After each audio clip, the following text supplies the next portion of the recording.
बाबा जी की और हजूर जी की प्यारी साध संगत जी, राधा स्वामी जी। एक लड़के ने हजूर जी से सवाल किया कि मेरा ध्यान भजन सिमरन में बिल्कुल नहीं लगता, ना ही मेरा मन लगता है। हजूर जी ने इस सवाल का बड़े ही मजाक भरे ढंग में जवाब दिया। कहा, बेटा मन कहाँ से लगेगा, मन तो तेरा सारा दिन इंस्टा की रील देखने में लगा रहता है। इतना सुनते ही सारी संगत हंसने लग जाती है।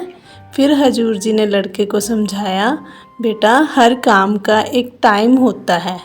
अगर एक टाइम में एक ही काम पर फोकस करेंगे तो इस काम में मन लगेगा। आगे किसी बुजुर्ग ने बाबा जी से सवाल किया, बाबा जी मैं पिछले 40-45 सालों से दुखों का सामना कर रहा हूँ, लेकिन इतने सालों में यह दुख मेरा पीछा ही नहीं छोड़ रहे और पूरी ज़िंदगी ही दुखों में निकल गई। उस भाई ने बताया, मैंने अपने बच्चे को बाहर भेजा तो वह भी वहाँ पर परेशान ही है। जैसा कि आप कहते हैं कि भजन सिमरन किया करें, मैं भजन सिमरन भी करता हूँ। बस आपसे मेरी एक विनती है कि आप बख्श लीजिए। बाबा जी ने कहा, हमारे जीवन में आने जाने वाले दुख सुख हैं वो हमारे कर्मों का हिसाब होते हैं, तो कोई हमारे कर्म ले नहीं सकता, ना हमें कोई कर्म दे सकता है। मालिक ने जिस भी हाल में रखा है उसी में हमारी भलाई है। अगर मालिक के भाने में रहेंगे, मालिक हमें इनसे निकलने की ताकत देगा। भजन सिमरन करते रहो और मालिक ज़रूर बख्शिश करेगा। फिर आगे बाबा जी से पूछा, बाबा जी मुझे अंदर से शब्द ना तो सुनाई देता है, लेकिन शब्द आगे साथ साथ नहीं चलता, एक जगह रुक जाता है। बाबा जी ने बीवी को समझाया, बेटा हम परख क्यों करते हैं, हमने परखों में नहीं पड़ना। अगर मालिक की बंदगी पे हम सवाल करेंगे तो वह सही नहीं है।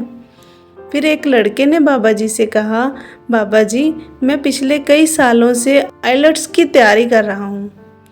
बाबा जी मैं पिछले कई सालों से आइलेट्स की तैयारी कर रहा हूँ, लेकिन मैं चाहकर भी कामयाबी हासिल नहीं कर रहा।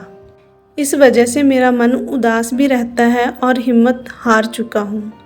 बाबा जी ने समझाया, बेटा सभी काम सभी लोगों के लिए नहीं होते। यह बात ठीक है कि हमारा मन तो करता है कि यह काम हम कर लें, पर उस काम को करने के लिए हम निकल भी पड़ते हैं। मालिक ने हमारे लिए क्या सोच रखा है, हमें कभी भी अपने सुख और दुख को किसी एक चीज़ से नहीं जोड़ना चाहिए। ज़िंदगी तो बहुत बड़ी है, इसलिए मेहनत करते रहो, और इतनी उम्र में ही अगर आप हिम्मत हार जाएंगे तो फिर काम नहीं चलेगा। फिर आगे यही लड़का बाबा जी से कहता है, बाबा जी आगे कोई रास्ता नज़र नहीं आ रहा और मेरे पास बहुत सारी जिम्मेवारी है, मुझे समझ नहीं आ रहा कि मैं क्या करूं। बाबा जी ने उसे समझाया, बेटा मालिक हमारे अंग संग है, वह तो जो जानवर हैं उनकी भी संभाल करता है, क्या मालिक हमारी संभाल नहीं करेगा। आप अपना विश्वास बनाए रखें। लड़का कहने लगा, बाबा जी तैयारी करने के लिए मैंने सब कुछ त्याग दिया था, भजन सिमरन भी नहीं कर पाया था, मैंने आपसे किया हुआ वादा तोड़ दिया, मुझे माफ़ कर देना। बाबा जी ने उसे समझाया, बेटा अब तो समय हाथ से निकल गया, उसको याद करेंगे दुखी रहेंगे, इसीलिए आपको वो सब भूलकर समय जो हाथ में है उसकी संभाल करनी है। इसलिए आप भजन सिमरन शुरू करें और लाइफ में हमेशा बैलेंस बनाकर चलें, जिसमें हम अपनी जिम्मेदारियों के साथ साथ और समय भी निकाल पाएँ। बाबा जी की और हजूर जी की प्यारी साध संगत जी, राधा स्वामी जी।